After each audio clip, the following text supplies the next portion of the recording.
My Achilles heel is my kids. I'm going to be super emotional when it comes to my kids. When we go up to Wyoming, I'll just take him with me. That's all I really wanted, just to take him home and put him in the ground. You still want to take him, huh? You're actually going and getting him? It's just, I want to be the one who brings him back. Now I have some information that I have to tell you about Kody Brown and Robyn Brown, and why, supposedly, the rest of the family doesn't want anything to do with them anymore. This all started because of some serious allegations from someone who contacted me.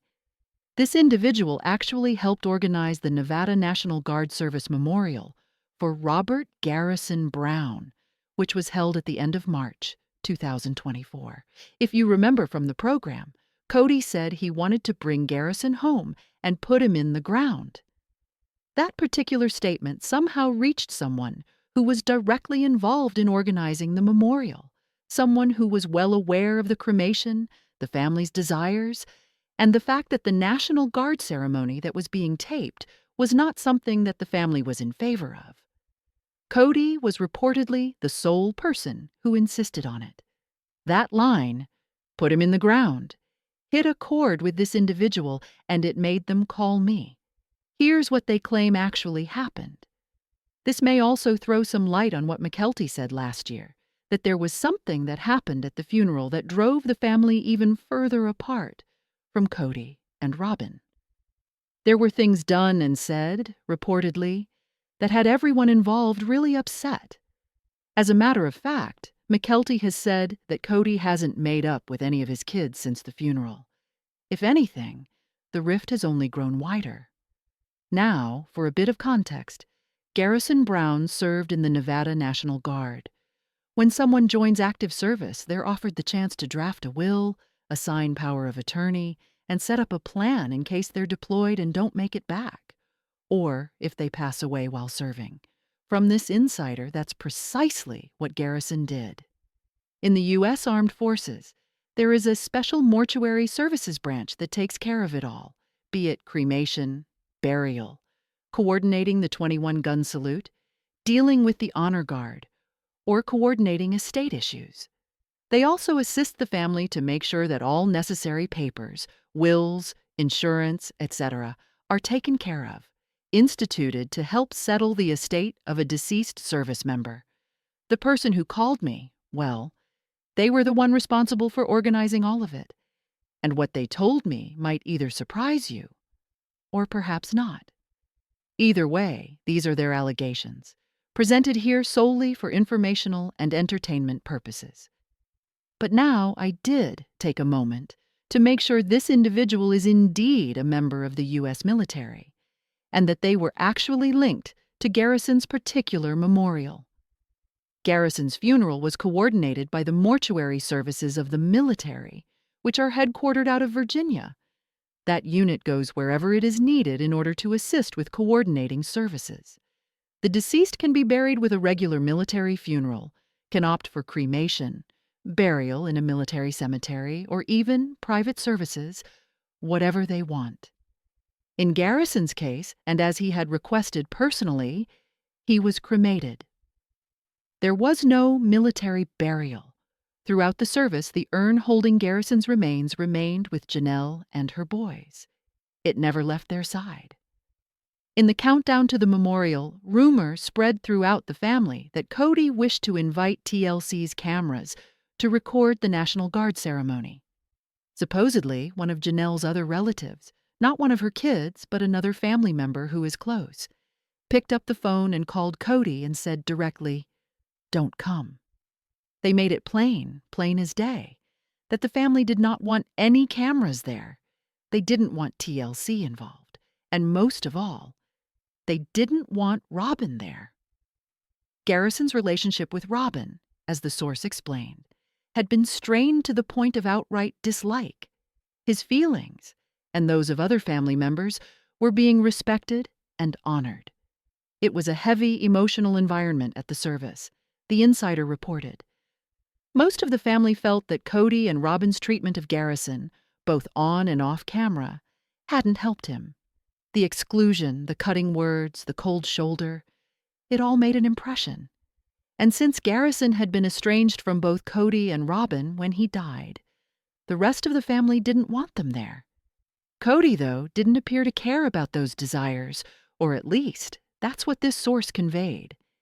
He had seemingly been told directly not to go, and definitely not to take Robyn with him. As plans for the memorial were being set in motion, both the National Guard and the family made one thing very clear. They did not want the ceremony recorded. That was their choice.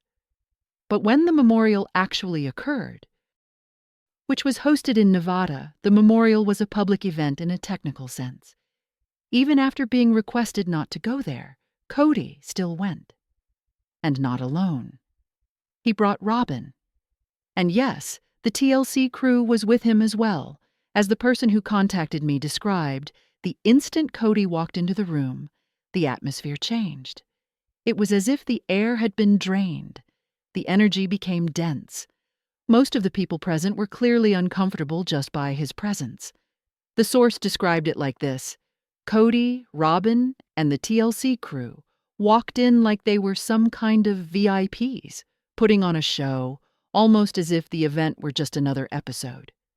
Their presence, as some felt, carried this vibe that said, "We're above all this," like people should be grateful they even came. That's what the family was apparently feeling, the arrogance, the sense of entitlement. And to top it all off, Kody and Robyn came in already wired up. That's right. They were carrying microphones, ready to record. That made a lot of people mad there, particularly because the family had adamantly told them they didn't want any shooting to occur. There were very genuine fears of exploitation. Garrison, as has been said countless times, never really felt at ease with the limelight. The show was something he apparently disliked, and according to the last messages he sent, he didn't want anything to do with it anymore. The family was afraid all this would be flipped around, not a tribute to Garrison, but a platform for Kody to spin the story. In spite of their protests, TLC proceeded to film the memorial anyway. And then there was the moment that drove my source crazy, listening to Kody on television say he put him in the ground. That, they said, had to be corrected right away. Because here's the reality, as per them. If Kody were in possession of Garrison's remains, it would have been unlawful. He hadn't had legal authority over them. Actually, they made sure to clarify things. Kody would not even have been permitted to bury Garrison. Why? Because as per official records, Kody's name wasn't ever present on Garrison's birth certificate. Yes, on television, Janelle once said Kody's name appeared on the children's birth certificates. But the woman who actually prepared the legal documents disagrees.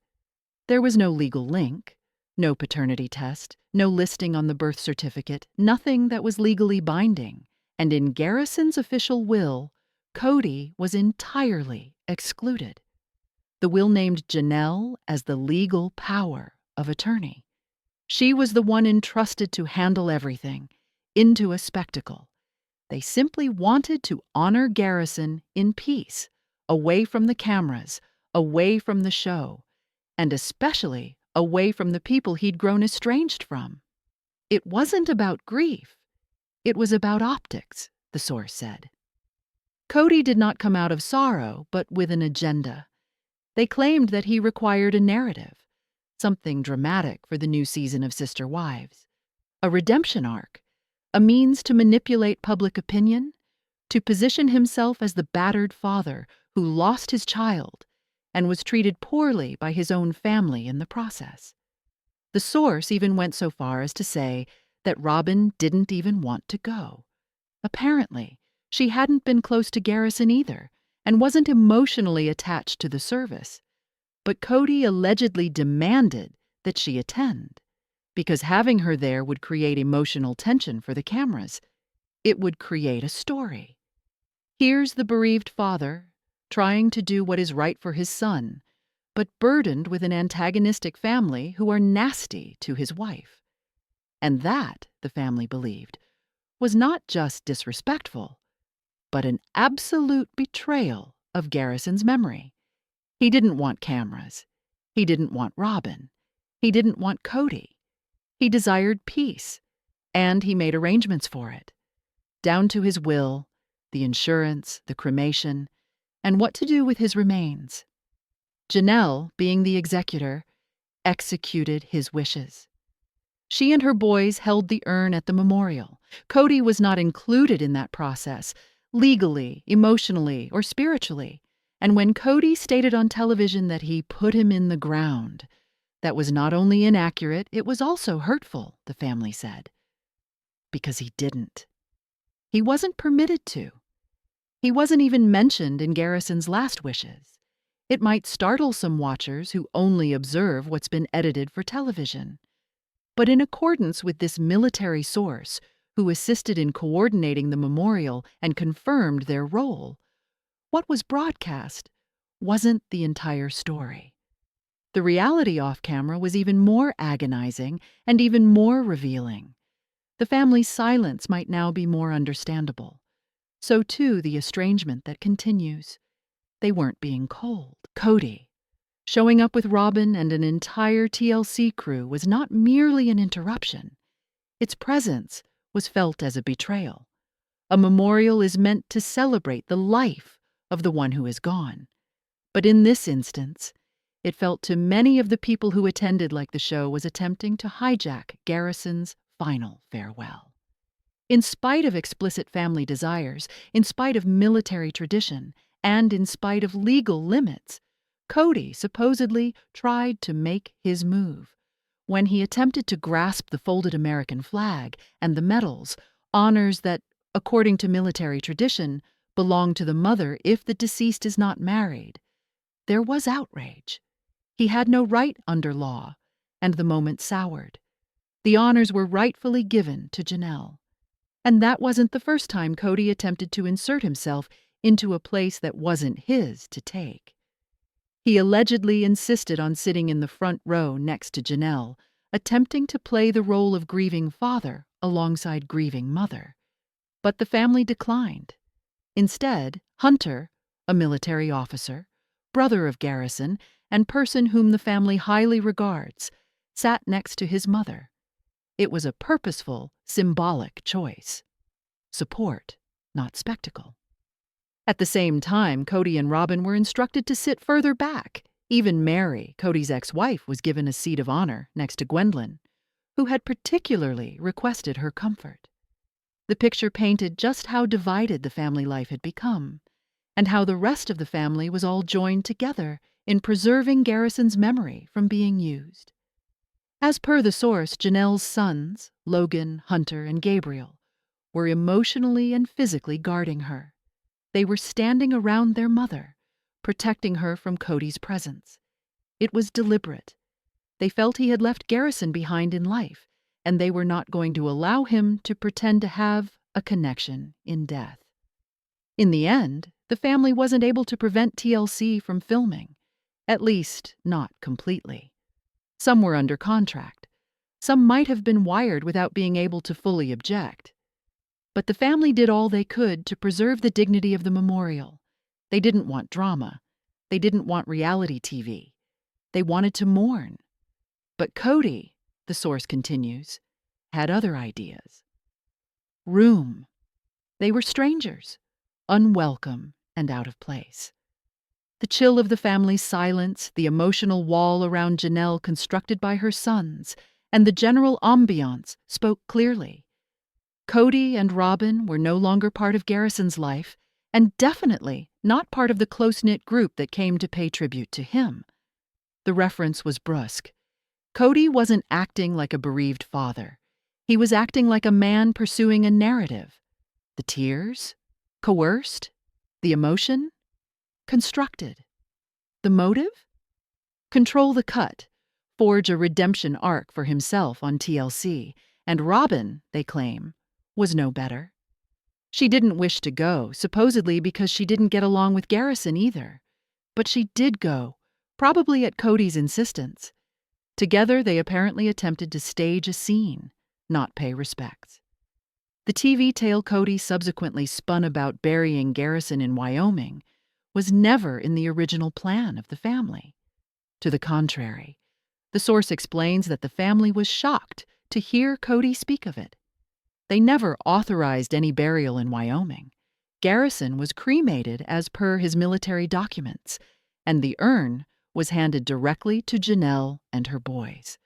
So the big question remains, did Kody even get Garrison's ashes at all? The family has no idea.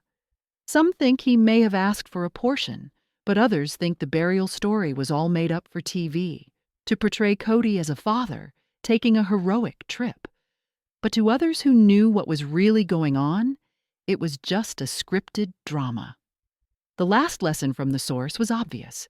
Kody and Robyn were not invited. They were not included in Garrison's life at the end, and the family resented their trying to capitalize on his death for TV programming. The mourning was genuine, but it wasn't from Kody's tears on camera. It was from the sons who were around their mother, from the silence of siblings who would not speak to Kody, from Janelle, clutching the urn, respecting her son's last wishes, and from a family doing all that was in their power to preserve Garrison's memory, from the man who, in their view, had forsaken him in life and attempted to hijack him in death. During the memorial service for Garrison Brown, the mood was somber with sorrow, but profoundly disrupted by what family sources characterized as performative behavior from Kody and Robyn. In defiance of Garrison's clear directives to be cremated and not to have his funeral become a reality TV spectacle, Kody showed up with a crew from TLC and tried to make himself the focus of the ceremony. As reported, Hunter, Garrison's respected military brother, instead sat next to their mother. Kody and Robyn were further back, obviously not welcome to many who were present. During the ceremony, Kody was reported to have made a scene attempting to appropriate Garrison's war medals and folded flag, even though, according to military protocol, they rightfully belonged to Janelle. Kody was never listed on Garrison's birth certificate, had no legal claim, and was not named the next of kin. The source highlighted that during the service, Kody seemed more interested in generating content for his own story than grieving the death of his son. They alleged he was actually forcing himself to cry on camera and not expressing any real emotion when they were not. Once the memorial service ended, Garrison's remains were passed over to Janelle and the boys. However, Kody subsequently boasted in public that he had put Garrison in the ground, a claim which shocked and appalled the family. They contended that no burial arrangements had been made, and if Kody did receive ashes, it was by coercion or manipulation, and not by choice. The whole burial story, they felt, was invented by Kody to build his reputation. This greatly offended the family, especially those who were used to military procedure, who felt that Garrison had been insulted in life and death. One of the emotional highlights was Meri's presence. Gwendolyn had specifically requested her to sit next to her for comfort. Far from the cold image portrayed on television, Meri was said to be kind and earthy, warmly supporting the children during the ceremony. Conversely, Kody and Robyn were characterized as cold, self-centered, and emotionally manipulative, appearing not because of love or loss, but to hijack the moment. Even extended family members allegedly shunned Kody, illustrating just how broken those relationships have become. For some of Garrison's siblings and family members, the most bitter acknowledgement was that Kody disregarded his son's dying wishes, as he had estranged himself from Garrison during his lifetime. To them, Kody exploited the memorial to redeem himself, an act which the family felt betrayed and disrespected. It's excruciatingly obvious that most of the Brown family no longer wish to have anything to do with the reality show, but Kody keeps on pushing on, cameras in tow, making even the most personal and sacred moments television fodder. No one really knows the specifics of the contracts themselves, But it's difficult not to feel sorry for the family as Kody apparently exploits a devastating tragedy to introduce a new plot, where he and Robyn are painted as victims who are being mistreated and ostracized. But that is very much not the case. As per those familiar with the incident, Kody did not attend the memorial due to hate, but due to the immense emotional hurt he has generated through manipulation, exploitation, and his consistent action of using the suffering of his family for the sake of ratings. He doesn't appear as a father, only when he appears on television. His tears appear only when the microphones are turned on, and what the family wishes the world to know is that this sadness he acts is more performance than reality. They contend that Kody has become disengaged and unengaged in the children's lives that he assisted in bringing into this world, and his grief now appears more about control of narrative than loss. These allegations made by those who knew Garrison best are intimate in nature and are presented for consideration and understanding, not merely for show. Above all, this message is a reminder that the life of Garrison counted. He was a son, a veteran, and a decent human being who is worthy of being remembered with dignity and affection. That's why someone stepped forward to make sure that Garrison is remembered for who he really was, and not as a footnote in someone else's show.